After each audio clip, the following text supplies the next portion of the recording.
இன்றைக்கு நாம் பார்க்க போகிற செய்தி கடந்த வாரத்தில் கொடுத்த செய்தியினுடைய தொடர்ச்சி தான். ஏன் அப்படின்னா அதில் அந்த ஜபம்ங்கிற தலைப்பில் நாம் 3 பார்த்தோமா? எத்தனை பார்த்தோம்? 3 தான் இல்லை, 3 காரியங்களை 3 தலைப்பை பார்த்தோம். இப்போ நமக்கு மீதி இருக்கிற தலைப்புகளை பார்க்க வேண்டியது அவசியமானது. ஜபங்கிற தலைப்பு அவசியமானதுனால அதை குறித்து நம்ம பார்க்கலாம். நம்மிடத்தில் இருக்க வேண்டிய முக்கிய ஜபங்கள் அப்படின்ற தலைப்பில் நாம் அந்த கடந்த வாரத்தில் 3 ஜபங்களை பார்த்தோம். 1 போராடி ஜெபிக்கிற ஜபம் என்று பார்த்தோம். அதில் யாக்கோபு போராடி ஜெபிச்சார் அப்படின்னு பார்த்தோம். அடுத்தது பவுல் அப்போஸ்தலன் இல்லை, போராடி ஜெபிச்சவங்கல்ல, பவுல் அப்போஸ்தலனும் புதிய ஏற்பாட்டில் போராடி ஜெபிச்சார்னு பார்த்தோம். 2வது ஊக்கமான ஜபம்.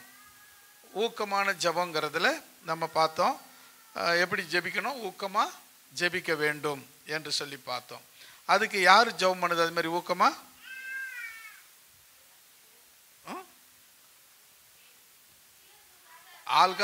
ஆள்கள் ஒன்று சொல்லுங்க பார்க்கலாம்.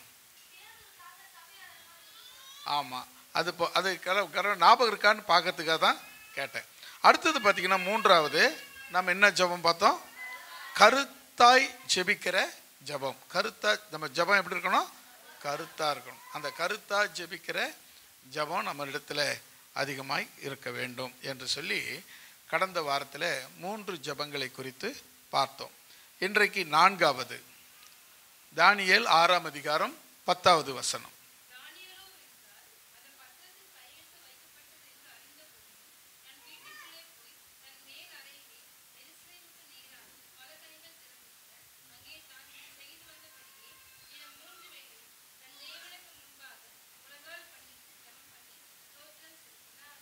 ஆமேன். ஒரு சொல்லமா? இப்போதான் சொல்கிறாரு நைட் ப்ரேயர் சொல்லாத விட்டோமா. என்னைக்கு தெரியுமா? 15ஆம் தேதி வெள்ளிக்கிழமை. உபவாச ஜபமும் இருக்குது, இரவு ஆராதனையும் இருக்குது. கலந்துக்குங்க. கர்த்தர் உங்களை ஆசீர்வாதம். கடைசி இது மாதத்தின் இந்த வருஷத்தினுடைய கடைசியில் நம்ம வந்திருக்கிறோம். ஆகினால எல்லா ஜபத்துலேயும் கலந்துக்குங்க. நல்லதாக இருக்கும், உங்களுக்கு நல்லதாக இருக்கும். நல்லா இருக்குல்ல? நல்லதாக இருக்கும். நம்ம அப்படி ஜெபம் பண்ணுங்க. வேறு எதனா சொல்லணுமா? அப்புறம் செய்திக்கு போய் சொல்ல முடியாது. சரி, இப்போ நம்ம பார்த்த காரியங்களை பார்த்தோம். 1 போராடி ஜெபிக்கிற ஜபம். 2வது ஊக்கமாய் ஜெபிக்கிற ஜபம், ஊக்கமாய் ஜெபிக்க வேண்டும். 3வது கருத்தாய் ஜெபிக்க வேண்டும். 4வது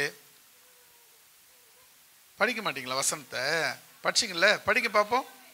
தானியேலோ என்றால் அந்த பத்திரத்துக்கு கையெழுத்து வைக்கப்பட்டது என்று அறிந்த போதிலும் தன் வீட்டுக்குள்ளே போய் தன் மேல் அறையிலே எருசலேமுக்கு நேராக பலகணி திறந்திருக்க அங்கே தான் முன் செய்து வந்தபடியே தினம் 3 வேளையும் தன் தேவனுக்கு முன்பாக ஜபம் பண்ணி விட்டுட்டுமா முழங்கால் படியிட்டு ஜபம் பண்ணி ஸ்தோத்திரம் செலுத்தினான்.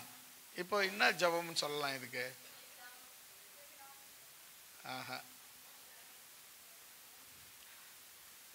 கரெக்டாக சொன்னீங்க, பாதி முழுகிட்டீங்க. சோத்தரித்து ஜெபிக்க வேண்டும். சோத்தரித்து ஜெபிக்க வேண்டும். அதை பார்த்தீங்கன்னா அவர் ஜபம் பண்ணி ஸ்தோத்திரம் பண்ணார். ஜபம் பண்ணி ஸ்தோத்திரம் பண்ணார். ஜபத்தில் ஸ்தோத்திரங்களை செலுத்தினார் அப்படின்னு பார்க்குறோம். அப்போது ஜபங்கிறது என்னன்னா வெறுமனே நம்முடைய தேவைகளை மட்டும் சொல்கிறதா இருக்கக்கூடாது. எப்போ பார்த்தாலும் ஆண்டவரே அதை கொடு, இதை கொடு, அதை பண்ணு, இதை பண்ணுன்னு சொல்கிறதா இருக்கக்கூடாது. ஏன் அப்படின்னா ஒரு தகப்பனுக்கு தெரியும் பிள்ளைக்கு என்ன கொடுக்கணும், என்ன செய்யணும், என்ன பண்ணணும்னு சொல்லிட்டு. அது குழந்தையாக பிறக்கும்போது அதுக்கு என்ன செய்யணும், அதுக்கு குழந்தையாக இருக்கும்போது அதுக்கு என்ன கொடுக்கணும், அதுக்கு ஒரு 3 வயசு ஆன உடனே பள்ளிக்கூடத்தில் சேர்க்கணும், அதுக்கப்புறம் அதை படிக்க வைக்கணும். இது எல்லாம் எல்லா பெற்றவர்களுக்கும் தெரியும், எல்லா பெற்றவர்களுக்கும் தெரியும். அப்படி தான் உங்கள் பெற்றவர்களும் உங்களை படிக்க வச்சுருப்பாங்க, நீங்களும் படித்து வந்திருப்பீங்க. எல்லா பெற்றவங்களுக்கும் தெரியும் உங்களுக்கு என்ன தேவை, உங்களுக்கு என்ன செய்யணும் அப்படின்னு தெரியும். அதே போல் ஆண்டவராகிய இயேசு கிறிஸ்துவுக்கும் உங்களுக்கு என்னது தேவைன்னு அவருக்கு முழுக்க முழுக்க நல்லாவே தெரியும். அல்லேலூயா. எப்போ பார்த்தாலும் ஆண்டவரே அதை கொடு இதை கொடுன்னு கேட்கறத விட்டுடுங்க. முதல்ல என்ன பண்ணணும்னா, நீங்கள் பாருங்கள், இந்த தானியேலுடைய பிரச்சனை என்னன்னு சொன்னால், தானியேல் எகிப்து நாட்டை சேர்ந்தவன் கிடையாது. அவன் இஸ்ரவேல் ராஜ குடும்பத்தை சேர்ந்தவன், ராஜாக்கள் பிள்ளைகளில் ஒருத்தன். ராஜ குடும்பத்தை ராஜ வம்சம்னு சொல்லுவாங்கள்ல, அந்த வம்சத்தை சேர்ந்தவன். அதுலேருந்து ஒரு 10 பேரை இங்கேருந்து அங்கே கொண்டு போயிடறாங்க. அங்கே கொண்டு போயிட்டு அவங்க சாஸ்திரங்களை, அவங்க படிப்பை, அவங்க காரியங்களை, கலாச்சாரத்தை அவங்களுக்கு கற்றுக் கொடுக்குறாங்க. அவன் என்ன பண்ணுறான், அதுக்கு ஒரு தலைவர் பிரதானி இருக்கிறான். அவங்ககிட்ட கேட்குறான், நீங்கள் எங்களுக்கு வெறும் பருப்பு சோறும் மட்டும் கொடுங்க, நாங்கள் போதணும். இல்லை ராஜா சொல்கிறத நான் மீற முடியாது அப்படின்னு சொல்லும்போது அவன் சொன்னான், இல்லை நீங்கள் ஒரு 10 நாளைக்கு எங்களுக்கு கொடுத்து பாருங்கள், நாங்கள் குறைவாப்பட்டோம்னா நீங்கள் விருப்பப்படி செய்யுங்கன்னு சொன்னான். அதுபோல் 10 நாள் பார்த்தாங்க. அவன் இவங்களை எதுலையுமே குறைவாக இல்லை, தேவனுடைய பிரசன்னம் அவங்க முகத்தில் காணப்பட்டது. அதனால் பிரதானி இவங்க இஷ்டத்துக்கு அவனை விட்டுட்டாங்க. நல்லா கவனிக்க வேண்டிய விஷயம். அதுக்கப்புறம் இவங்க ஒவ்வொரு விஷயத்திலையும் தேவனோடு கூட வாழ்ந்ததுனால மற்றவர்களை காட்டிலும் விசேஷித்தவங்களாக இருந்தாங்க. நீங்கள் உலகத்தில் உங்கள் ஊரில் பாருங்களேன், 1000 பேர் இருப்பாங்க. நீங்கள் 2 பேர் 3 பேர் 5 பேர் 10 பேர் 100 பேர் இருப்பீங்க. அவங்க 1000 பேர் நீங்கள் கடலில் பெருங்காயம் மாதிரி இருக்கிற இடமே தெரியாது. ஆனால் ஒன்று, நீங்கள் ஆண்டவருக்காக வாழ்ந்தீங்கன்னா நீங்கள் பிரகாசமாக இருப்பீங்க. அல்லேலூயா. நீங்கள் பிரகாசமாக இருப்பீங்க. பாருங்க, அந்த எகிப்து நாடு முழுவதுக்கும் இவங்க 10 பேர் தான் இருக்கிறாங்க. அந்த 10 பேரும் மட்டும் மற்றவங்களுக்கு தெரியுறாங்கன்னு சொன்னால் அதுக்கு காரணம் என்ன, அவங்க எங்கே இருந்தாலும் ஆண்டவருக்காக வாழ்வோம் என்று வாழ்ந்தாங்க. அல்லேலூயா. அதுதான் ரொம்ப முக்கியம். நம்ம அர்ப்பணிப்பு, ஆண்டவருக்காக நம்ம செய்கிற ஜெபம், நம்ம ஆண்டவருக்காக பண்ணுற பொருத்தனை, நாம் ஆண்டவருக்காக வாழற வாழ்க்கை, நாம் ஆண்டவருக்காக செய்கிற ஊழியம், நாம் ஆண்டவருக்காக கொடுக்கிற எல்லாம், ஒவ்வொன்றுத்திலையும் தேவன் உங்களை கவனிக்கிறவராய் இருக்கிறார். அல்லேலூயா. அப்போ பாருங்க, அந்த நாட்டில் இவங்க கைதியா போனவங்க, சிறைப்பிடிக்கப்பட்டு போனவங்க, கைதியா போன இவங்க 10 பேர் மட்டும் அந்த நாட்டில் இருக்கிற எல்லாரை விட அறிவில் சிறந்தவங்களா இருக்காங்க, அழகுல சிறந்தவங்களா இருக்காங்க, பலத்தில் சிறந்தவங்களா இருக்கிறாங்க, பரிசுத்தத்தில் சிறந்தவங்களா இருக்காங்க, எல்லாத்திலையும் சிறந்தவங்களா இருக்காங்க. காரணம், எங்க இருந்தாலும் என் தேவனை நான் விடமாட்டேன் என்று அவர்கள் இறுதியாய் இறுக்கமாய் பிடித்து கொண்டபடியால் தேவன் அவர்களோடு இருந்து அவர்களை பிரகாசிக்க பண்ணினார். அல்லேலூயா. இப்போ அங்கே நாட்டில் பிரச்சனை என்னன்னா, இவங்களில் தானியேல் ஒருத்தர், இவர் என்ன பண்ணார், இவர் கர்த்தர் இன்னும் அதிகமாக தீர்க்கதரிசியாக பயன்படுத்தினார். இவனை அந்த நாட்டு ராஜா பிரதமருக்கு அடுத்த ஸ்தானத்தில், அதாவது அதிபதி இருப்பார்ல, அந்த நாட்டு ராஜா இருப்பார்ல, அந்த ராஜாவுக்கு அடுத்த ஸ்தானத்தில் இவனுக்கு வேலை கொடுத்து அவனை உயர்த்துறார். இது கூட இருக்கிற 120 பேர், அதை அவனை போல 120 பேர் அந்த பொறுப்பில், அந்த ஊழியத்தில், அந்த வேலையில் இருக்கிறாங்க. அவங்க 120 பேருக்கு இவன் தலைவனாக இருக்கிறான். அந்த 120 பேர் அந்த நாட்டை சேர்ந்தவங்க, இவன் இஸ்ரவேலை சேர்ந்தவன். இவன் அந்த 120 பேர், அதாவது ராஜாவுக்கு அடுத்த ஸ்டேஜில் இருக்கிற 120 பேர், அந்த 120 பேருக்கு இவன் தான் தலைவன். இவன் சொல்கிறதான் செய்யணும், இவன் சொல்கிறதான் பண்ணணும், எதுவாக இருந்தாலும் இவனை கேட்டு தான், கையாசாலும் சரி இவனை கேட்கணும். அப்போது வேற ஒரு ஊருக்காரன், நான் எந்த ஊரில் நான் பிறந்து வளர்ந்தேன், எனக்கு அவன் அதிகாரியாக இருக்கிறதா, அவன் என்ன ஆள்றதா அப்படின்ற பொறாமையில் என்ன பண்ணாங்க, இவனை ராஜா கிட்ட போட்டு கொடுக்கலான்னு பார்த்தாங்க. என்னன்னு போட்டு கொடுத்தாங்கன்னா, இவன் எப்படி போட்டு கொடுக்க முடியாதுன்னு தெரிஞ்சு ஒரு ராஜா கிட்ட போய் ரகசியமாக பேசுகிறாங்க. ராஜாவே, ஒரு மாதத்துக்கு உங்களை தவிர யாரும் எந்த சாமியும் கும்பிடக்கூடாது, யாரும் எந்த தெய்வத்தையும் கும்பிடக்கூடாது, அது எந்த தெய்வமாக இருந்தாலும் கும்பிடக்கூடாது, அது எந்த கடவுளாக இருந்தாலும் கும்பிடக்கூடாது, ராஜா உம்மை மட்டும்தான் கும்பிடணும் அப்படின்னு சொல்லிட்டாங்க. சொன்னதை அதில் விட்டாங்கன்னா இல்லை, அதை சட்டமாக்கி அந்த சட்டத்துக்கு முத்திரை போட்டு அதை உறுதிப்படுத்திட்டாங்க. இப்போது ஒரு மாதத்துக்கு ராஜாவை தவிர வேறு யாரும் என்ன பண்ணக்கூடாது, ஆராதிக்கக்கூடாது, ஜெபம் பண்ணக்கூடாது, கும்பிடக்கூடாது, ஒன்றும் பண்ணக்கூடாது. ராஜா தான் தெய்வம். எது வந்தாலும் ராஜாவை தான் கேட்கணும்.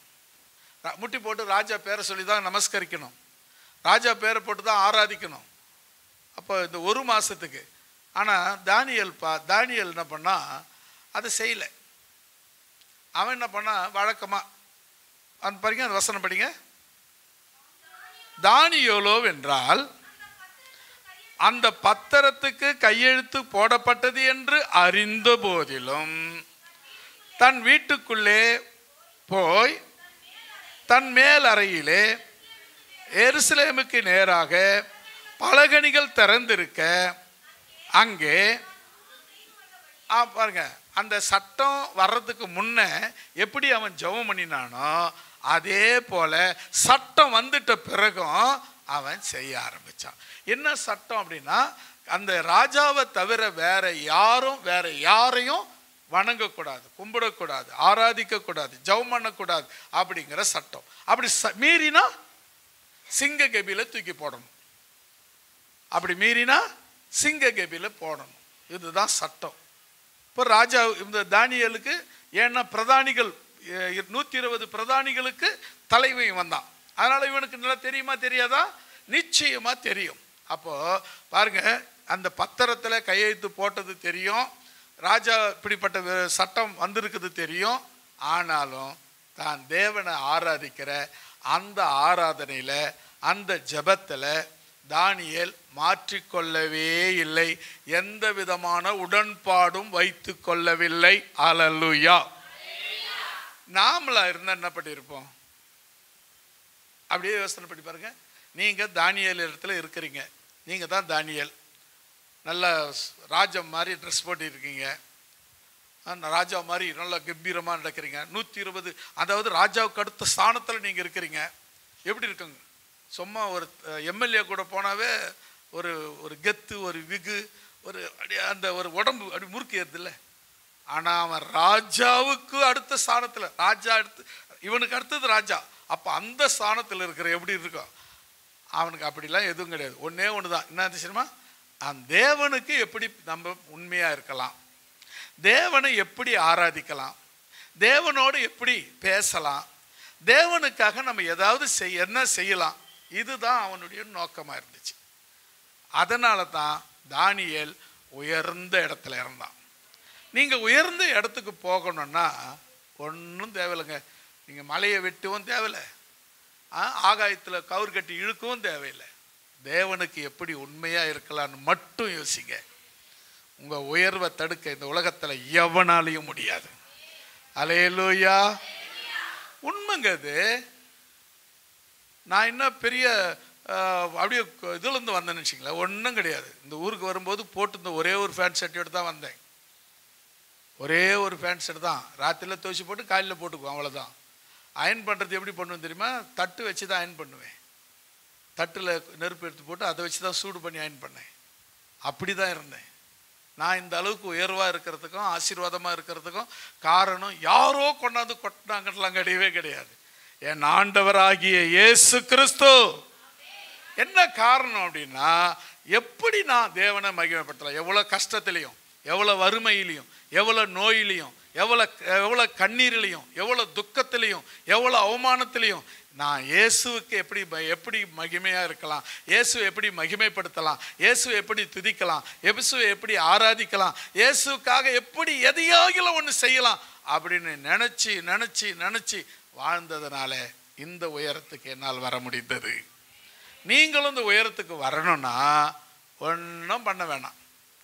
என்ன பண்ணால் போதும், ஆண்டவரே நான் உமக்கு பிரியமாக என்ன செய்யணும்னு சொல்லி யோசித்து செய்தீங்கன்னா போதும், உங்கள் உயர்வை தடுக்கிறதுக்கு இந்த உலகத்தில் யாரும் கிடையாது. அல்லேலூயா.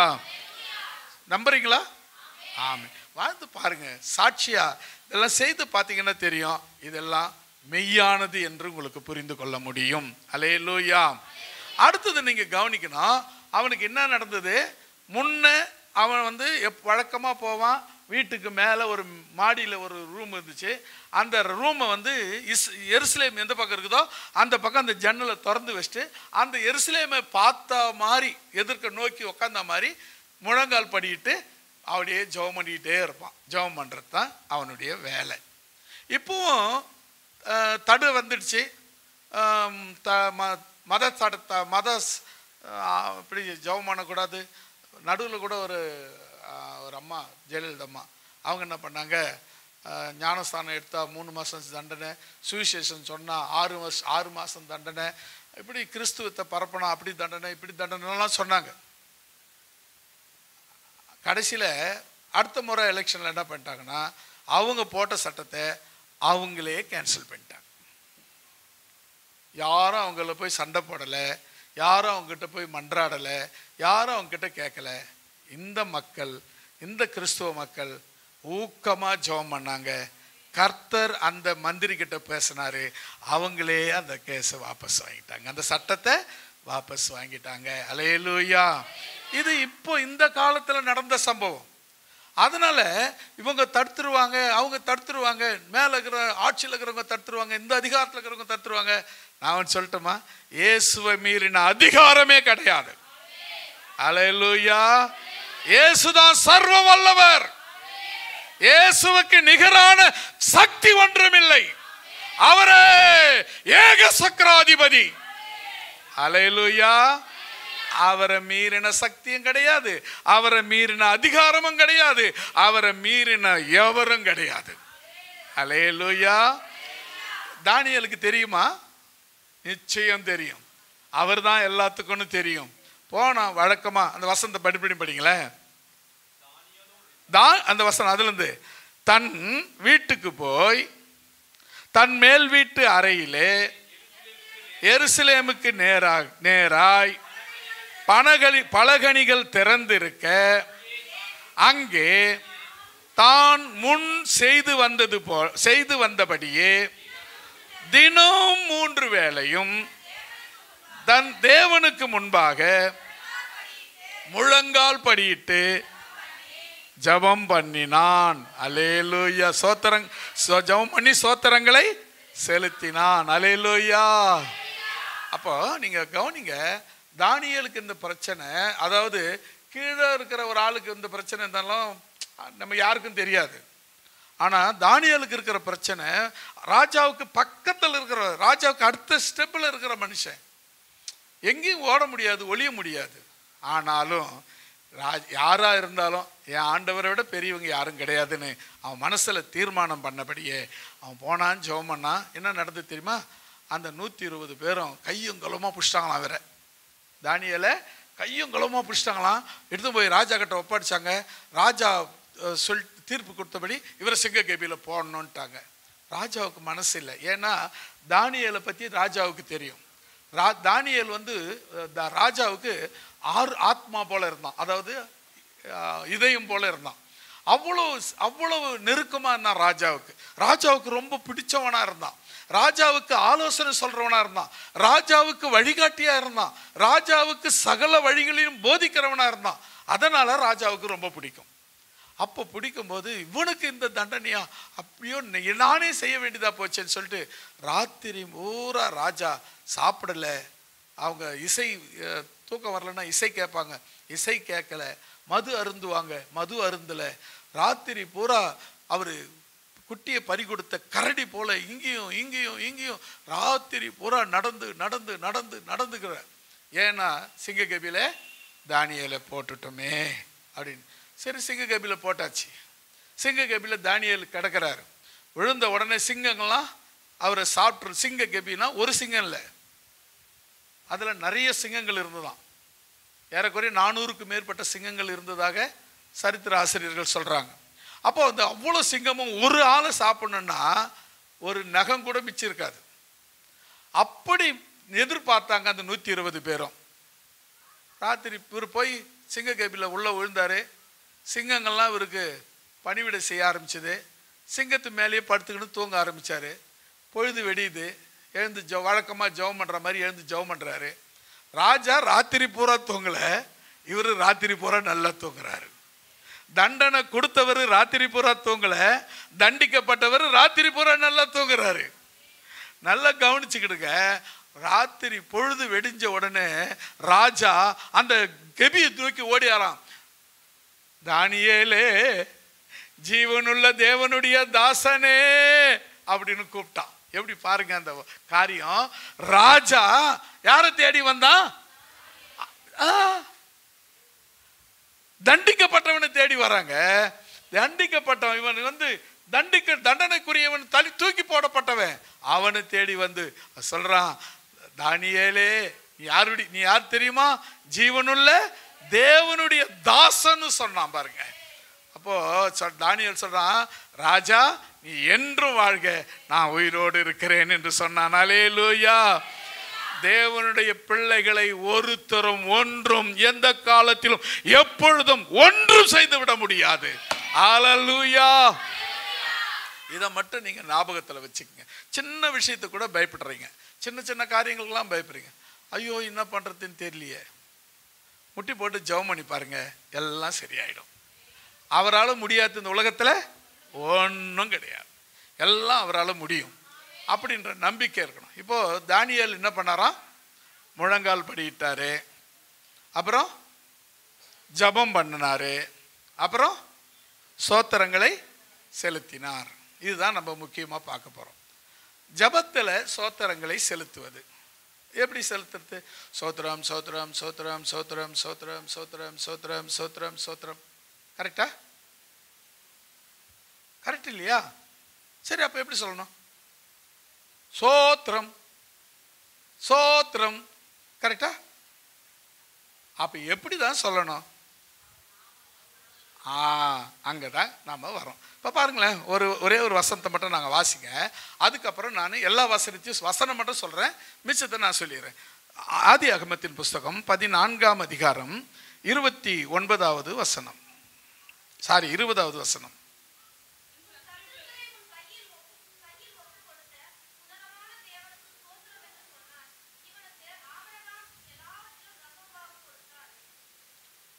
சொல்லலாமா? இதுல என்ன சோத்திரம் சொல்லியிருக்கு?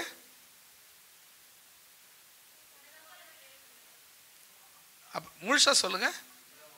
உன் சத்துருக்களை உன் கையில் ஒப்பு கொடுத்த உன்னதமான தேவனுக்கு சோத்திரம். அல்லேலூயா. இப்ப நீங்க கவனிங்க, என்ன சோத்திரம் சொல்லணும்? ஜபத்தில் என்ன நாம் சோத்திரம் பண்ணணும், என்ன சோத்திரங்களை செய்யணும், என்ன சோத்திரங்களை செலுத்தணும் அப்படின்னா, முதல்ல பாருங்க, இந்த அந்த ஆதியாகமத்தின் புஸ்தகத்தில் நாம் பார்க்கிறோம். ஆபிரகாம் ஜெபத்தில் சொல்றாரு, ஆபிரகாம் சொல்றாரு, சத்துருக்களை உன் கையில் ஒப்பு கொடுத்த உன்னதமான தேவனுக்கு சோத்திரம். இப்போ இவர் வந்து எல்லாத்தையும் அவருக்கு தசமது. இது யாரு சொல்றது? ஆபிரகாமுக்கு யாரு சொன்னது அப்படின்னா, ஆபிரகாம் வந்து தசம வாங்க கொடுத்தான். அவர் யாரு? சாலோமின் ராஜா என்று சாலோமின் ராஜா என்கிற அந்த சாலேமின் ராஜா என்று சொல்லக்கூடிய அவர் தான் ஆபிரகாமுக்கு எதிர்கொண்டு வந்து அவனை ஆசீர்வதிப்பார்.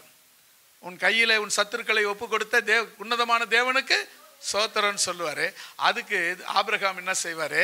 அவருடைய தசம பாகங்களை எல்லாம் அவருக்கு மெல்கி தேசேக்கின் என்று சொல்லக்கூடிய சாலமின் ராஜாவுக்கு தசம பாகங்களை கொடுத்தார் என்று வேதத்தில் நம்ம வாசிக்கிற அந்த வசனத்துக்கு அடுத்த வசனம் நீங்கள் படிச்சிங்கன்னா அதனுடைய அந்த வசனம் சொல்லப்பட்டிருக்கு. சரி, கவனிக்க என்ன சொல்லணும் அப்படின்னா, இப்போ இந்த ஒரு காரியத்தை மட்டும் தான் உங்களுக்கு சொன்னேன். சத்துருக்களை உன் கையில் ஒப்பு கொடுத்த உன்னதமான தேவனுக்கு சோத்திரம். இந்த ஒரு வசனத்தை மட்டும் நான் உங்களுக்கு சொல்கிறேன், மிச்சலாம் வசனம் மட்டும் சொல்கிறேன், நீங்கள் நோட் பண்ணிக்கோங்க. இங்கே கவனிங்க, ஆசீர்வதிக்கிறது யாரு? ஆசீர்வாதத்தை சுதந்திரித்து கொண்டது யார்? ஆசீர்வதிக்கிறது ஊழியக்காரர். ஆசீர்வாதத்தை சுதந்திரித்து கொண்டது வாக்குத்தத்தம் பெற்ற நீங்கள். வாக்குத்தத்தத்தை பெற்றவர்கள் நீங்க. ஏதோ சாதாரணமாக எதாச்சமாக போன போக்கில் அப்படி போகிற வழியில் வந்தவங்க கிடையாது. தேவனுடைய வாக்குத்தத்தங்களை பெற்று அதற்கு உங்களை தேவன் தெரிந்து இங்கே அழைத்து இங்கே கொண்டு வந்து நிறுத்தி இருக்கிறார். நீங்கள் ஏதோ போற போக்கில் வந்தவர்கள் அல்ல. வாக்குத்தத்தத்தை சுதந்திரித்து கொண்டவர்கள். வாக்குத்தத்தம் உங்களுக்காக கொடுக்கப்பட்டிருக்கிறது. வாக்குத்தத்தம் உங்களுடையது. ஆபிரகாம் வாக்குத்தத்தங்களை பெற்றவன், ஆசீர்வதிக்கப்பட்டவன். ஆசீர்வதிக்கப்பட்டவனை ஒருவன் ஆசீர்வதிக்கிறான் என்று சொன்னால் அவனுக்கு நாம் தசம பாகம் கொடுக்க வேண்டும். அல்லேலூயா. இதுதான் இந்த வசனத்தினுடைய அர்த்தம். அதாவது ஆபிரகாம் யாரு? ஆசீர்வதிக்கப்பட்டவன். கவனிக்க, நல்ல வசனம். ஆபிரகாம் ஆசீர்வதிக்கப்பட்டவன்.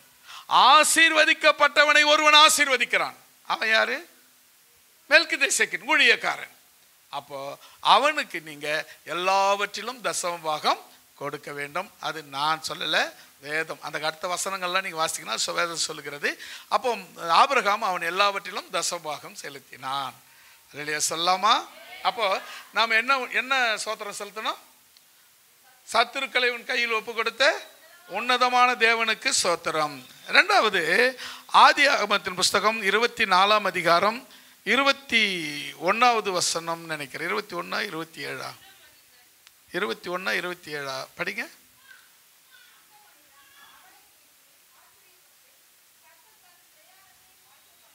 27 படிங்க. சரி, ரெண்டாவது கவனிங்க. என் எஜமானின் தேவனா இருக்கிற கர்த்தருக்கு ஸ்தோத்திரம். யாத்திராகமத்தின் புஸ்தகம் 18ஆம் அதிகாரம் 10வது வசனம், அடிமைத்தனத்தில் இருந்து விடுவித்த தேவனுக்கு ஸ்தோத்திரம். யாத்திராகமம் 18:10, அடிமைத்தனத்திலிருந்து என்னை விடுவித்த தேவனுக்கு ஸ்தோத்திரம். நான்காவது, ரூத் 4ஆம் அதிகாரம் 14வது வசனம், என் சந்ததியை அற்று போகாமல் காத்த தேவனுக்கு ஸ்தோத்திரம். என் சந்ததியை அற்று போகாமல் பாதுகாத்த தேவாதி தேவனுக்கு ஸ்தோத்திரம் என்று சொல்லி ரூத் 4ஆம் அதிகாரம் 14வது வசனத்திலே நாம் பார்க்கிறோம். அதுக்கு அடுத்தது 15ஆவதாக 1 சாமுவேல் 25ஆம் அதிகாரம் 39வது வசனத்திலே, நான் பொல்லாப்பு செய்யாதபடிக்கு தடுத்து ஆட்கொண்ட என் தேவாதி தேவனுக்கு ஸ்தோத்திரம். நம்மளை அப்படியே விட்டா போதும். ஒரு ஆரம்ப நாட்கள்ல இந்த மாதிரி பார்த்தீங்கன்னா கமாலியேல் அப்படின்னு பைபிளில் பார்த்தீங்கன்னா கமாலியேல்னு ஒருத்தர் இருப்பார். அவர் பெரிய சாஸ்திரி, ஞானி. அவர் பாதத்தில் உட்காந்து படித்தவர் தான் பவுல் அப்போஸ்தலன். அவர் இஸ்ரவேல் ஜனங்களை இவங்களை இஸ்ரவேல் அந்த கிறிஸ்தவர்களை, தேவனுடைய பிள்ளைகளை இஸ்ரவேலில் கிறிஸ்தவர்களை துன்பப்படுத்தினாங்க. அப்போ இந்த கமாலியேல் என்ன பண்ணார்? அவங்கள கூப்பிட்டு, என்னப்பா பண்ணுறீங்க? இல்லை, இவங்க இயேசுவை அறிவிக்கிறாங்க, இயேசுவை பற்றி சொல்கிறாங்க, இயேசுவை தேவன் சொல்கிறாங்க அப்படின்னு சொன்னார். சரி, அதனால் என்ன சொல்லிட்டு போட்டோமே அப்படின்னா, இல்லை இவங்க ஒரு நூதனமான மதத்தை பரப்புகிறாங்க, அதை விடக்கூடாது அவங்கள அப்படின்னு சொன்னார். அப்போ அந்த கமாலியேல் சொன்னார், இல்லைப்பா, இதே போல் இதுக்கு முன்னே ஒருத்தன் எழும்பினான், அவனும் அப்படி தான் ஒரு கடவுளை பரப்பினான், அவனை அப்படியே விட்டுட்டீங்க. அவன் என்ன பண்ணான்? அவனும் அழிஞ்சான், அவன் கடவுளும் அவனோடு கூட அழிஞ்சு போச்சு. ஒருவேளை இது மனுஷனால் ஏற்படுத்தப்பட்டதா இருந்தால் அவனும் அழிஞ்சிருவான், அதுவும் அழிஞ்சிரும். நீங்கள் அப்படியே விட்டுடுங்க. அது தேவனால் உண்டானதானால் அதுக்கு எதிர்த்து நிற்க வேண்டாம் என்று சொன்னான். அல்லேலூயா. இந்த தேவனுடைய மார்க்கம், தேவனுடைய வழி தானாய் மனிதனால் ஏற்படுத்தப்பட்டதா தேவனால் உண்டானதா என்றால் இப்போதிலிருந்தே தெரிஞ்சுக்கலாம். அந்த கமாலியேல் பெரிய ஞானி சாஸ்திரி சொன்ன அந்த வார்த்தை என்ன? அது மனிதனால் உண்டாயிருக்குமானால் அவன் அதை உண்டாக்கினவனும் அழிந்து போவான், அவன் உண்டானதும் அழிந்து போகும். ஆனால் தேவனால் உண்டானதானால் அந்த தேவனுக்கு நீங்கள் எதிர்த்து நிற்க வேண்டாம் என்று சொன்னான். அல்லேலூயா சொல்லமா? கவனிங்க, 1 சாமுவேலின் புஸ்தகம் 25ஆம் அதிகாரம் 39, நாம் பொல்லாப்பு செய்யாமல் தடுத்த தேவனுக்கு ஸ்தோத்திரம். நம்ம விட்டோம்னா என்ன பண்ணுறோம்? நம்மளால என்னென்ன செய்ய முடியுமோ அத்தனையும் செய்யும். இப்போ செய்றீங்களா? யார் தடுத்தது உங்களை? யார் உங்களை செய்ய வேணான்னு சொன்னது? எந்த போலீஸ் அதிகாரி வந்து உங்களை செய்ய வேணான்னு சொன்னாரு? எந்த அரசியல் தலைவர்கள் வந்து உங்களை செய்ய வேணான்னு சொன்னாங்க? யார் தெரியுமா? நீங்கள் ஆராதிக்கிற உங்கள் தேவன். நீங்கள் பொல்லாப்பு செய்யாதபடி உங்களை தடுத்து நல்லவர்களாக்கி இருக்கிறார். அல்லேலூயா. இப்போ என்ன நான் தானே வச்சுக்கிறேன், நான் ஒன்று செய்ய நினச்சேன்னு வச்சுக்க, என்னை யாராவது தடுக்க முடியுமா? யாராலையும் முடியாது. சரி, நீங்கள் ஒன்று செய்யணும்னு நினைக்கிறீங்க, உங்களை யாராவது தடுக்க முடியுமா? முடியாதுங்க. உங்களுக்கு நீங்கள் தான் ராஜா, உங்களுக்கு நீங்கள் தான் மந்திரியும், நீங்கள் தான். உங்கள் இஷ்டம், ஏன் இஷ்டம், நீ என்ன அப்படின்னு கேட்குற இடத்துல இருக்கிறீங்க. ஆனால் அப்படி இருந்தும் ஏன் செய்ய முடியல அப்படின்னா தேவன் அதை தடுத்து ஆட்கொள்ளுகிறார். அல்லேலூயா, அல்லேலூயா. நான் பொல்லாப்பு செய்யக்கூடாதபடி என் தேவன் என்னை தடுத்து வழி நடத்துகிறார். அப்படி வழி நடத்துகிற தேவனுக்கு ஸ்தோத்திரம். அல்லேலூயா. ஆறாவதாக 2 சாமுவேல் 18ஆம் அதிகாரம் 20வது வசனத்தில் நமக்கு விரோதமாய் எழும்புகிறவர்களை நம் கையில் ஒப்பு கொடுத்த தேவனுக்கு ஸ்தோத்திரம். நமக்கு விரோதமாய் எழும்புகிறவர்களை நம் கையில் ஒப்பு கொடுத்த தேவனுக்கு ஸ்தோத்திரம். இப்போ நீங்கள் கவனிங்க. நமக்கு விரோதமாக எழும்புறவங்கள பார்த்தீங்கன்னா நிறைய தேவையே இருக்காது. அவங்க யாருன்னே எனக்கு தெரியாது, ஆனால் அவங்க எனக்கு பிரச்சனையாக இருப்பாங்க. ஒரு முறை நைட் ப்ரேயர் நடத்துறதுக்கு இந்த இடத்துல லைட்லாம் போட்டு உள்ள இந்த இப்போ இருக்கிற இந்த இதே சவுண்டு தான், இந்த சவுண்டில் வெளியே உள்ள பாட்டு போட்டு வெளியே உட்காந்துன்னு அந்த பாட்டு கேட்டுன்னு அப்படியே உட்காந்துணும். ஸ்டேஷன்லேருந்து ஒரு போலீஸ்கார் வந்தார். அவர் வந்து சொன்னார், சார் சவுண்டை குறைச்சிடுங்க அப்படின்னாரு. ஆறுன்னு மேலே வச்சு சவுண்டு போட்டிருந்தாக்க அவர் சொல்லலாம். அவர் என்ன சொல்கிறாரு, இந்த சவுண்டு எவ்வளோ டிஸ்டர்ப் ஆகுது உங்களுக்கு? இல்லை, ஆனால் இந்த சவுண்டை சார் குறைச்சிடுங்க அப்படின்னாரு. இப்போ என்ன பண்ணணும், நம்ம குறைக்கணுமா குறைக்கூடாதா? நான் சொன்னேன், சார் அப்படின்னு நேராக போங்க, ஆம்பு எல்லாம் அங்கே தான் இருக்குது, நீங்களே எவ்வளோ குறைச்சி இவ்வளோ வச்சு யூஸ் பண்ணுங்கன்னு சொல்லுங்கள், நாங்கள் அதை பார்த்துக்குறோம் அப்படின்னு சொன்னேன். அதேமாதிரி நீங்கள் சொல்லி கொடுக்குறத அப்படியே ஃபாலோ பண்ணுறோம் அப்படின்னு. அவர் என்ன பண்ணார், யோ கோயா நீ பாட்டு சொல்லிட்டு அங்கே போய் நிற்கிற அப்படின்னார். யார் தெரியுமா? அவர் அங்கேருந்து போலீஸ் ஸ்டேஷன்லேருந்து இட்டாந்தவர். அவர் அந்த முனையில் இருட்டில் நிற்கிறார். அப்புறம் அவருக்கு எனக்கு என்ன, அவர் எனக்கு பகையாளியா, அவர் எனக்கு விரோதியா, அவருக்கும் எப்போவாவது நம்ம சந்திச்சிருக்கிறோமா, எப்போவாவது அவரை பார்த்துருக்கிறோமா அப்படின்னா அது இன்னும் கிடையாது. அவர் ஏறக்குறைய நம்ம அந்த திருவள்ளூர் நகர் அந்த முனையில் எண்டில் இருக்கார். நம்ம இங்கே நடத்துகிறோம் ஆராதனை. அவர் சொல்கிறாரு போய், சார் சத்தம் போடுறாங்க சார், கத்துறாங்க சார், தூங்க முடியல சார்ன்றார். அவர் வந்து போலீஸ்கார் என்ன பண்ணார், அவரை கூப்பிட்டு, ஏய் வாயாங்க, சவுண்டு குறைக்கணும், எங்கே குறைக்கணும் சொல்லியா அப்படின்றார். சார் இவன் தான் சார் ரிப்போர்ட் கொடுத்தான் அப்படின்னு அவர்கிட்ட. அவர் கவர்மெண்ட்டு போலீஸ் பிடிசி டிரைவர். அவர் இப்போ கையும் ஓடல காலம் ஓடல. நம்ம போட்டு இப்போ இந்த போலீஸ்காரன் நம்மள்கிட்ட இப்படி மாட்டி விடுவான்னு நம்ம எதிர்பார்க்கவே இல்லையே அப்படின்ற நிலைமைக்கு அவர் வந்து ரொம்ப நொந்துட்டார். மூஞ்சி வெக்கப்பட்டு செத்து போன மாதிரி ஆகிப்போச்சு. கவனிங்க, நமக்கு விரோதமாய் எழும்புகிறவர்களை நம் கையில் ஒப்பு கொடுக்கிற தேவன் நம்முடைய தேவன். அல்லேலூயா. அந்த மனுஷன் அன்னைக்கு வெக்கப்பட்டது. அதுக்கப்புறம் என் கண்ணில் இன்னும் என் கண்ணில் அவர் கிடைக்கவே இல்லைங்க. நானும் எப்போவாது அப்படி பார்த்தா பிடிசி பஸ்ஸில் பார்க்க போகும்போது கூட, சென்னையில் போகும்போது எங்கேயாவது பஸ்ஸில் பார்ப்போமா, கிடைப்பாரா, ஆனால் நம்ம இந்த பக்கம் ஊரில் தானே இருக்கிறாரு, இப்போவாது எங்கன்னா ரோட்டில் வருவாரா, கூட்டு ரோட்டு பக்கம் பார்க்கலாமான்னு இன்னைய வரலும் கிடைக்கலங்க. அவர் நான் கூரை சர்ச்சில் இருக்கும்போது சொன்னேன், இந்த சர்ச்சு கட்டி 20 வருஷம் ஆயிடுச்சு, இப்போவும் காணோம், பார்க்க முடியல. ஏன் தெரியுமா? உனக்கு விரோதமாய் எழும்பும் ஆயுதம் வாய்க்காதே வாய்க்காதே, உனக்கு விரோதமாய் எழும்பும் ஆயுதம் வாய்க்காதே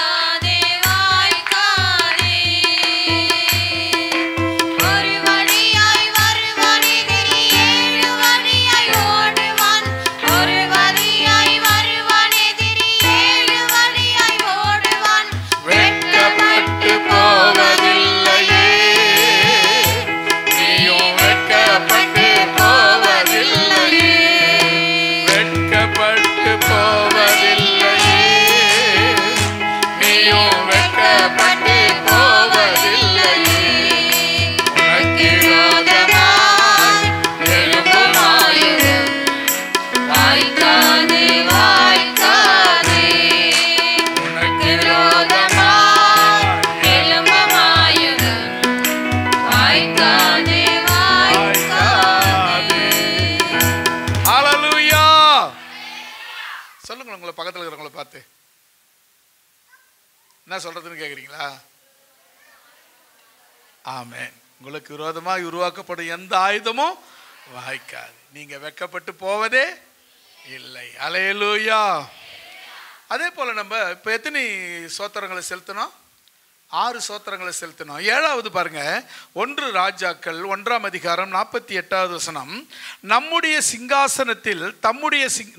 சிங்காசனத்தில் ஒருவனை வீற்றிருக்க பண்ணுகிற தேவனுக்கு சோத்திரம். அடுத்தது கவனிச்சிங்கன்னா, எனக்கு அடுத்து என் ஸ்தானத்தில் ஒருத்தரை ஏற்படுத்துகிற தேவனுக்கு சோத்திரம். நீங்கள் கவனிச்சிங்கன்னா நிறைய பேர் பார்த்தீங்கன்னா ஊழியமும் சரி, வேறு எந்த பிஸ்னஸும் சரி, எந்த காரியமும் சரி ஆரம்பிப்பாங்க, சிலது அவங்களோட முடிஞ்சிடும். நிறைய ஊழியங்கள் ஆரம்பிப்பாங்க, அந்த அந்த அடுத்த ஊழியத்துக்கு வர வேண்டிய பிள்ளைங்க ஆயத்தமே இருக்க மாட்டாங்க. கடைசியில் யாரோ ஒருத்தர் வந்து அந்த இடத்துல உட்காருவாங்க. நியாயமாக என்னன்னு சொன்னால், ஒரு ஊழியக்காரன் அவன் ஸ்தானத்தில், தாவீது ராஜா அவன் ஸ்தானத்தில் சாலமோனை கொண்டு வந்து நிறுத்தினது போல உங்கள் ஸ்தானத்தில் உங்களுடைய பிள்ளைகளை தேவன் கொண்டு வந்து நிறுத்த வேண்டும். அல்லேலூயா. அப்படி நிறுத்துறாருன்னா அதுக்கு நம்ம என்ன பண்ணோம் பாருங்க. நம்முடைய இந்த நான் சொல்ற வசனத்தை நான் சுருக்கமாக சொல்றேன், அந்த வசனம் அதான் படிச்சு பார்த்துக்குங்க. நம்முடைய சிங்காசனத்தில் ஒருவனை வீற்றிருக்க பண்ணு, எனக்கு அடுத்து ஒருவனை வீற்றிருக்க பண்ணுகிற தேவனுக்கு சோத்திரம். அல்லேலூயா. 8வதாக 1 ராஜாக்கள் 8ஆம் அதிகாரம் 56வது வசனம். இளைப்பாறுதலை அருளின கர்த்தருக்கு சோத்திரம். அடுத்தது என்ன செய்யறாரா? இளைப்பாறுதல்ங்க. இளைப்பாறுதல் வந்து பார்த்தீங்கன்னா ஒரு வாழ்க்கையில் ஒரு மனுஷனுக்கு ரொம்ப முக்கியமானது. இப்போ பார்த்தீங்கன்னா ஒருத்தன் ரொம்ப கஷ்டமாக கடினமாக வேலை செய்துட்டு வரான், ஒரு 5 நிமிஷம் அவன் உட்கார்றதுக்கு ஒரு நெயில் கிடச்சிதுன்னா அதுதாங்க இளைப்பாறுதல். அதே போல் ஒரு மனுஷன் மனசு நொந்து போய் கஷ்டப்பட்டு வரான், அவனுக்கு மனசுக்கு ஆறுதல் ஒரு இடத்துல கிடைக்குதுன்னா அதுதாங்க இளைப்பாறுதல். அல்லேலூயா. இந்த இளைப்பாறுதல் யாருக்கிட்ட கிடைக்கும்னா ஆண்டவராகிய இயேசு கிறிஸ்து கிட்ட மட்டும்தாங்க கிடைக்கும். அதுதான் சொல்ல அவர் ஒரு அழகா ஒரு பக்தமான ஆறுதலின் தெய்வமே உம்முடைய திரு சமூகம் எவ்வளவோ இன்பமானது. ஆமென். எவ்வளவோ இன்பமானது. ஆறுதலின் தெய்வமே உம்முடைய திரு சமூகம் எவ்வளவோ இன்பமானது. ஆமென். எவ்வளவோ இன்பமானது. ஆறுதலின் தெய்வமே.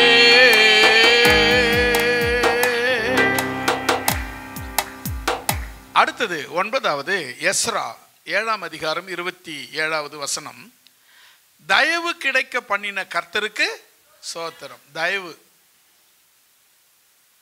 தயவுங்க எல்லாருடைய கண்களிலும் தயவு கிடைக்கிறது. இப்போ பார்த்தீங்கன்னா ஒரு சிலர் பார்க்கும்போது ஒரு சிலர் பார்த்தா அவங்கள நமக்கு வந்து ஒருத்தர் நம்ம பார்க்குறோம், அவங்களுக்கு வந்து உதவி செய்யணும், அவங்களுக்கு ஏதாவது நம்ம பண்ணணும்னு தோணுதா, அவங்களுக்கு கர்த்தர் தயவு இருக்குதுன்னு அர்த்தம்.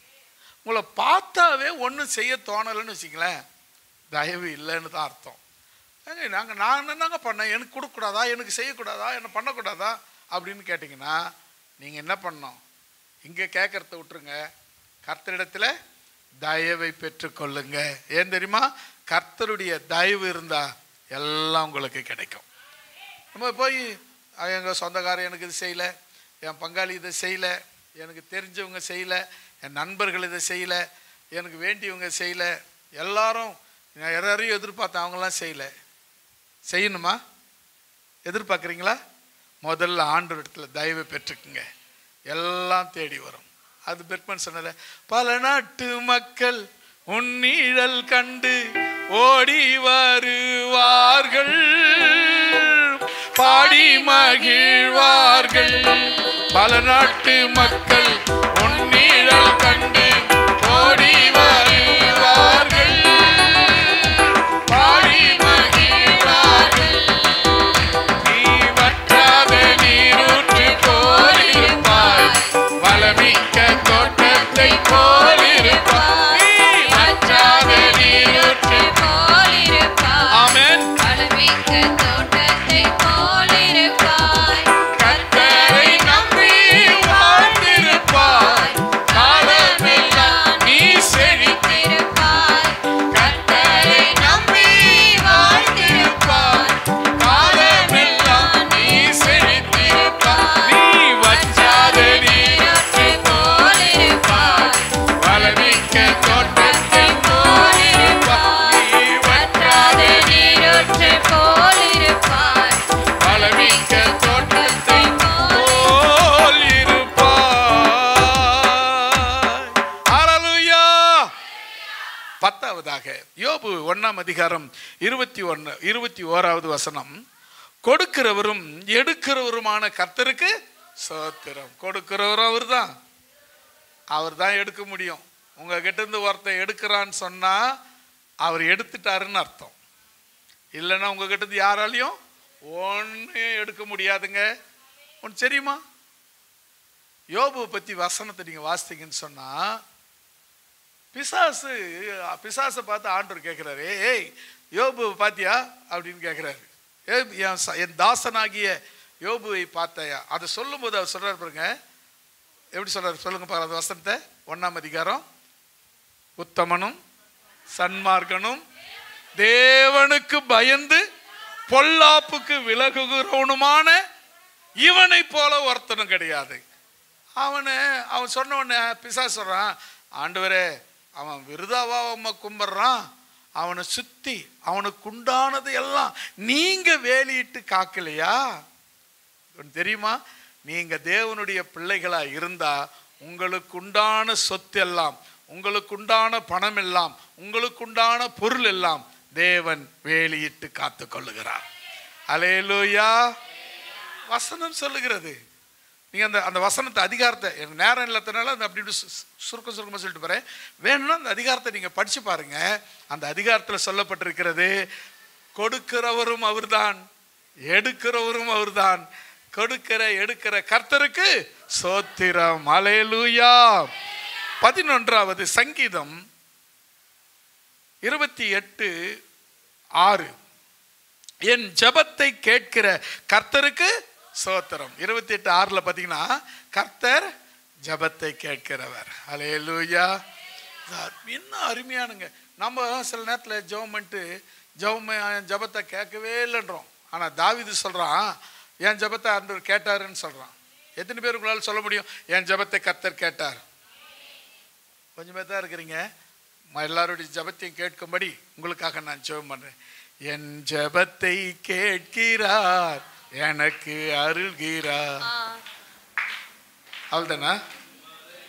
என்னை வைத்து பாதுகாக்கிறார், என் ஜெபத்தை கேட்கிறார், எனக்கு வருகிறார்.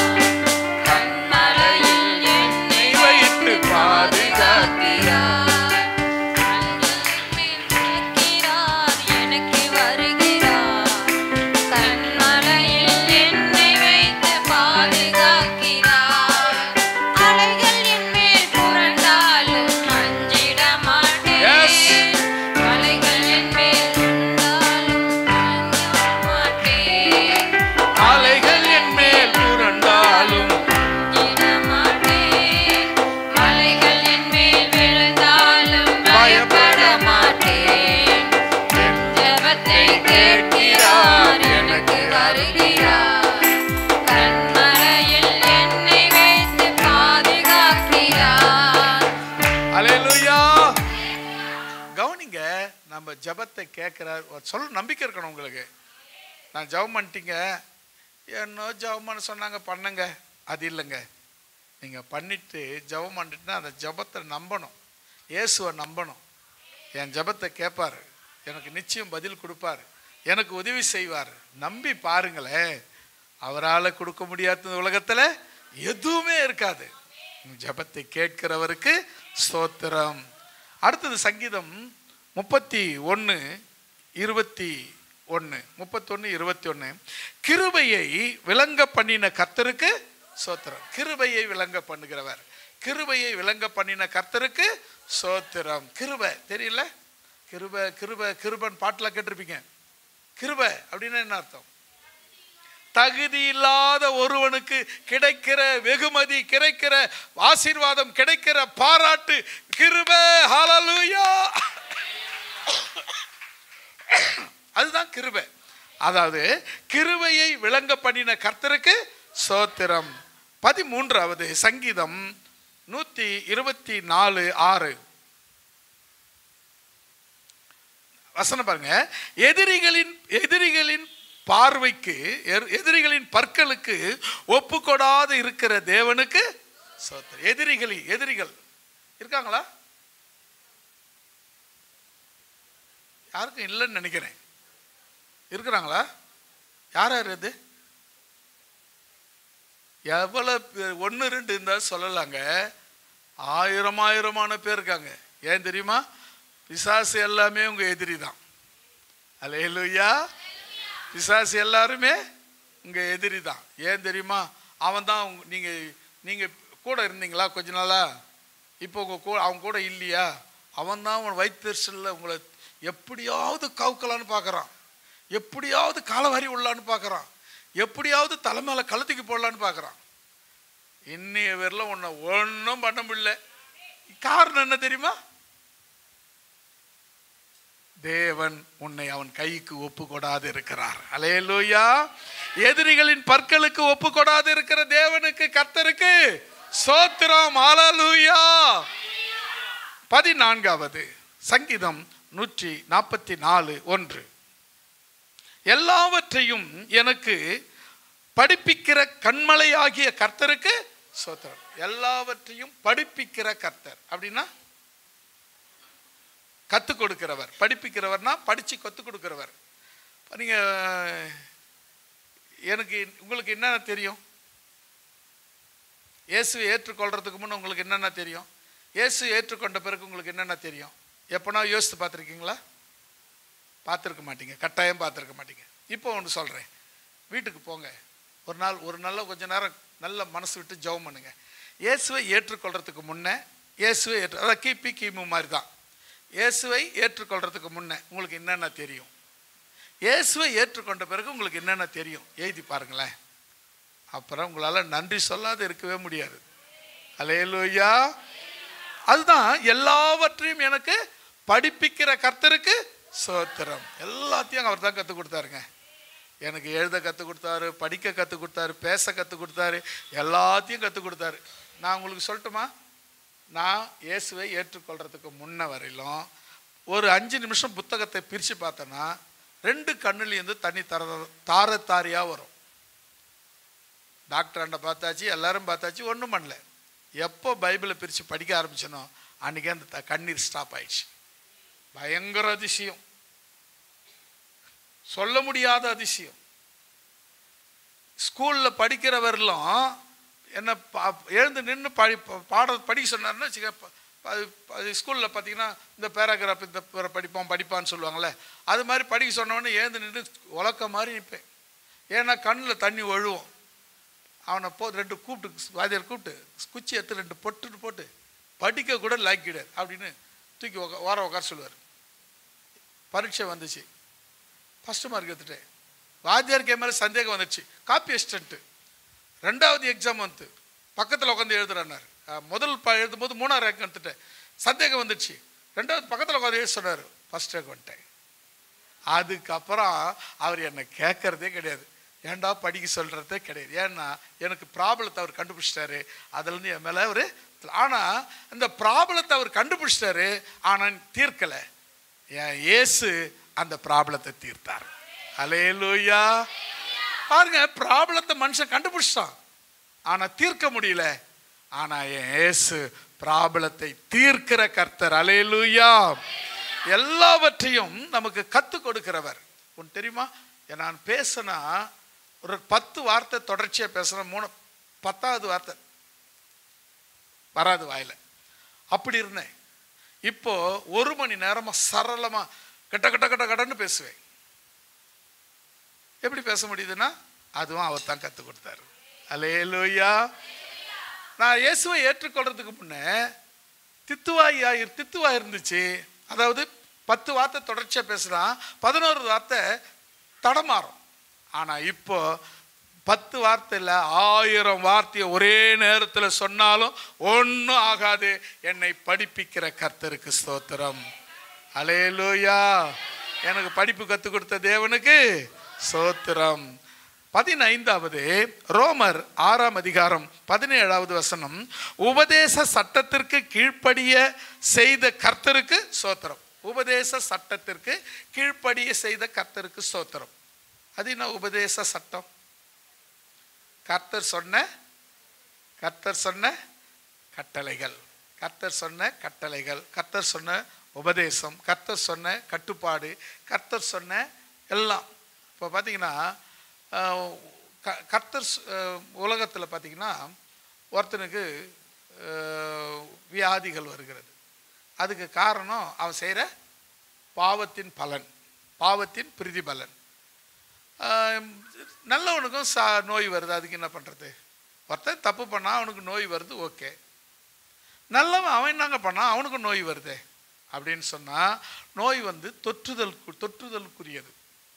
நோய் வந்து தொற்றுதலுக்குரியது. அவன் நோய் வாய்ப்பட்டவன் நல்லவனை பார்க்கும்போதோ தொடும்போதோ அவனுக்கு தொற்றிக்கொள்வதற்கு வாய்ப்பு இருக்கு. ஆனால் கர்த்தர் அவனை பாதுகாக்கிறார். அல்லேலூயா. கர்த்தர் அவனை பாதுகாக்கிறார்.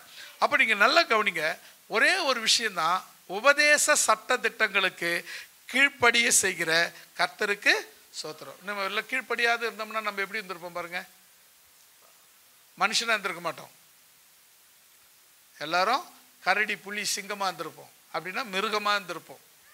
ஆனால் கர்த்தர் நம்முடைய அவருடைய உபதேச சட்டங்களுக்கு நம்மளை கீழ்ப்படிய பண்ணினபடியால் கர்த்தருக்கு ஸ்தோத்திரம். 16வது 1 கொரிந்தியர் 15ஆம் அதிகாரம் 5வது வசனம், ஜெயம் கொடுக்கிற தேவனுக்கு ஸ்தோத்திரம்.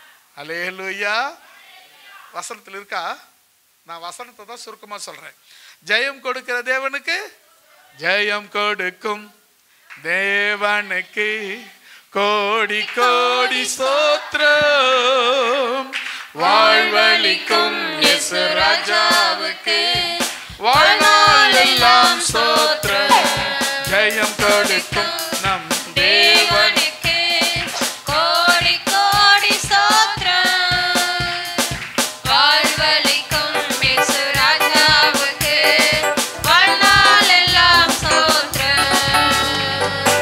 அல்லேலூயா அல்லேலூயா பாடுவேன் ஆனந்த துணியால் உயர்த்துவேன். அல்லேலூயா அல்லேலூயா பாடுவேன் ஆனந்த துணியால் உயர்த்துவேன். ஜெயம் கொடுக்கும் நம் தேவனுக்கு கோடி கோடி ஸ்தோத்திரம். வாழ்வளிக்கும் இயேசு ராஜாவுக்கு வாழ்நாள் எல்லாம் ஸ்தோத்திரம். 16வது நமக்கு ஜெயம் கொடுக்கிறவர். நமக்கு தோல்வியை கொடுக்க மாட்டார், ஜெயத்தை மட்டும் கொடுப்பார். அல்லேலூயா. ஜெயத்தை கொடுக்கிற தேவனுக்கு ஸ்தோத்திரம். 17வது 2 கொரிந்தியர் 1ஆம் அதிகாரம் 3வது வசனம், ஆறுதலின் தேவனுக்கு ஸ்தோத்திரம். ஆறுதலின் தேவனுக்கு ஸ்தோத்திரம். ஆறுதலை கொடுக்கிற ஒரே தெய்வம், ஏற்கனவே நான் சொன்னேன், ஆறுதலை கொடுக்கிற தெய்வம் கர்த்தருக்கு ஸ்தோத்திரம். 18வது 2 கொரிந்தியர் 2ஆம் அதிகாரம் 14வது வசனம், எல்லா இடங்களிலும் நம்மை வெற்றி சிறக்க பண்ணுகிற கர்த்தருக்கு ஸ்தோத்திரம். எல்லா இடங்களிலும், எந்த இடத்துலையா இருந்தாலும் வெற்றி ஒன்று தான். அல்லேலூயா. ஆமாம் தானே? ஒரு இந்த மேட்ச் ஒன்று நடந்துச்சு. அந்த மேட்ச்சில் வந்து 2 பேருக்கும் போட்டி. ரெண்டு பேரும் சண்டை போடணும், ரெண்டு பேரும் மல்யுத்தம் பண்ணணும். அதில் யார் ஜெயிக்கிறாங்களோ அவங்களுக்கு ஃபஸ்ட்டு ப்ரைஸ். எல்லாருக்கும் தெரியல, ஜெயிச்சிட்டா அவங்களுக்கு ஃபஸ்ட்டு ப்ரைஸ். ரெண்டு பேரும் போகிறாங்க. இதில் ரெண்டு பேருமே தேவனுடைய பிள்ளைங்க, அதாவது இயேசு ஏற்றுக்கொண்டவங்க. இப்போ ஒருத்தன் போகிறான், ஆண்டவரே நான் போய் அவன் கூட சண்டை போட்டு பகீல்னு ஒரு குத்துவேன், அவன் பகீல்னு கீழே விழுந்துடணும் அப்படின்னு ஜெபம் பண்ணுறான். அப்படி விழுந்துட்டான்னா கிடைக்கிற பரிசில் பாதி உங்களுக்குன்ட்டான். எவ்வளோ பரிசு? 1 கோடி ரூபாய் வச்சுக்கலாமா? பாதி பரிசு உனக்கு தான் ஆண்டவரே அப்படின்ட்டான். ரெண்டாவது ஆள் போகிறான், அவன் நீ என்னடா பாதி கொடுக்குற, நான் மொச்சமே ஆண்டவர் கொடுக்குறான்னு சொல்லி இவன் ஜெபம் பண்ணுறான், ஆண்டவரே நான் ஜெயிச்சிட்டேனா மொத்தத்தையும் உனக்கு கொடுத்துட்றான் ஆண்டவரே, முழுசும் 1 கோடி உனக்கு தான் ஆண்டவரே அப்படின்னா. இவங்க ரெண்டு பேரில் யார் ஜெயிப்பாங்க? ரெண்டு பேரும் கிறிஸ்தவங்க, ரெண்டு பேரும் ஜெபம் பண்ணுறவங்க, ரெண்டு பேரும் கோயிலுக்கு போகிறவங்க, ரெண்டு பேரும் பக்தியாக இருக்கிறவங்க, ரெண்டு பேரும் காணிக்கை கொடுக்குறவங்க, ரெண்டு பேரும் தசமம் வாங்க கொடுக்குறவங்க, ரெண்டு பேரும் நல்ல விசுவாசி. யார் ஜெயிப்பாங்க? இன்னும் இது மாதிரி தர்ம சங்கடமான சூழ்நிலை பதில் சொல்ல முடியாத இடத்துல தந்து விட்டீங்களே. ஏற்கனவே நான் சொல்லிக்கிறேன், ஆனால் நீங்கள் மறந்துட்டீங்க. ரெண்டு பேரும் ஜெயிப்பாங்க, ரெண்டு பேரும் ஜெயிக்க மாட்டாங்க. யாராவது ஒன்று ஜெயிச்சுதான் ஆகணும்ல, ஜெயிக்க மாட்டாங்கன்னா எப்படி? ஒன்று சொல்லட்டுமா? ரெண்டு பேரும் கிறிஸ்தவங்களாக இருந்தாலும், ரெண்டு பேரும் பக்தி உள்ளவங்களாக இருந்தாலும், ரெண்டு பேரும் ஜெபிக்கிறவங்களாக இருந்தாலும், ரெண்டு பேரும் ஒருத்தன் பாதி தரனா ஒருத்தன் முழுசும் தரவனா இருந்தாலும், யார் ஒருத்தன் சட்ட திட்டத்தின்படி செய்கிறானோ அவன் மட்டுமே ஜெயிப்பான். அல்லேலூயா. யார் ஒருத்தன் சட்ட திட்டத்தின்படி சண்டை போடுறானோ அவன் மட்டும்தான் ஜெயிப்பான். இப்போ சொல்லுங்க, சரியா? நான் பாட்டு நான் ஜெபம் பண்ணிட்டு போகிறேன், அந்த முழுசு பரிசு ஆர்டர் கொடுத்துறேன். நீ கொடுத்து அவர் வாழணுன்ற இடத்துல இருக்காரு, அவரு கொடுத்து நீ வாழ வேண்டிய இடத்துல இருக்கிற, நீ கொடுத்து அவர் வாழ வேண்டிய இடத்துல நான் கொடுக்குற ஆண்டவரே, பாதி உனக்கு கொடுக்குற ஆண்டவரே, எல்லாம் மொத்தத்தையும் கொடுத்துட்ற ஆண்டவரே. என்ன பண்ணுறீங்க நீங்கள்? அவரு கொடுத்து தான் நான் வாழ்ந்துட்டு இருக்கோம், நீ கொடுத்து அவர் வாழலை, வாழ வேண்டிய இடத்துலையும் அவர் இல்லை. அதை முதல்ல நீங்க புரிஞ்சுக்குங்க. நான் கொடுத்துதான் ஆண்டவர் வாழறாரு, நான் கொடுத்துதான் சபை நடக்குது, நான் கொடுத்துதான் ஊழியம் நடக்குது. இல்ல, நீ இல்லாத போதும் ஊழியம் நடந்தது, நீ இல்லாத போதும் சபை நடந்தது. நான் சபை ஆரம்பிக்கிறதுக்கு முன்னே தேவனுடைய ஊழியம் நடந்து கொண்டிருக்கிறது. அப்ப எப்படி?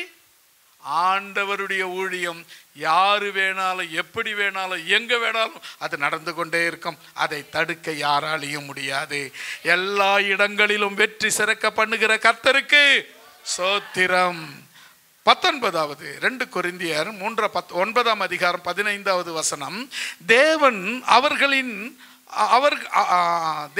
அவர்களின் சொல்லி முடியாத தேவன் அருளிய சொல்லி முடியாத ஈவுக்கு ஸ்தோத்திரம்.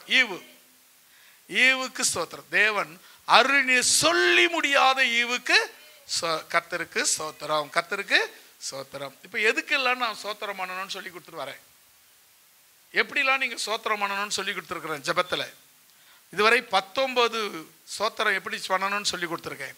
20வதாக 1 தெசலோனிக்கேயர் 3ஆம் அதிகாரம் 9வது வசனம். கடைசியை படிச்சிடலாமா? நீங்கள் நான் சொன்ன வசனம் ஒன்று கூட நீங்கள் எழுதலன்னு நினைக்கிறேன். எழுதுறீங்களா? எழுதுறவங்க எழுதுறாங்க, எழுதாதவங்க எழுதாது இருக்கிறாங்க. இந்த எழுதுனா என்ன நன்மை, எழுதலைன்னா என்ன நன்மைன்னா, இந்த ஸ்தோத்திரங்கள்லாம் எழுதி பார்க்கும்போது இன்னொரு நாளைக்கு நம்ம இந்த வசனம் ஞாபகம் வரும்போது அதை எடுத்து பார்த்தா டக்குன்னு கண்டுபிடிக்கலாம். இல்லைன்னா சொன்னாரேன்னு யோசிச்சுட்டு இருக்கணும், ஞாபகத்துக்கு வராது. ஏன் ஞாபகம் வராதுன்னா, நமக்கு ஒரே ஒரு எண்ணம் மட்டும் இருந்தால் ஞாபகத்தில் வரும். நமக்கு இது குடும்பம், அப்புறம் வேலை, அதுக்கப்புறம் அது இதுன்னு போய் எல்லாம் ஒன்றா தலையில் ஏறும்போது மறக்கிறதுக்கு நிறைய வாய்ப்பு இருக்குது. சிலதெல்லாம் மனசில் பதிஞ்சிரும், சிலதெல்லாம் பதியாது. அதனால் எழுதி வச்சுக்கிறது நல்லது. சரி, 1 தெசலோனிக்கேயர் 3ஆம் அதிகாரம் 9வது வசனம் படிக்கலாமா? தேவனுக்கு முன்பாக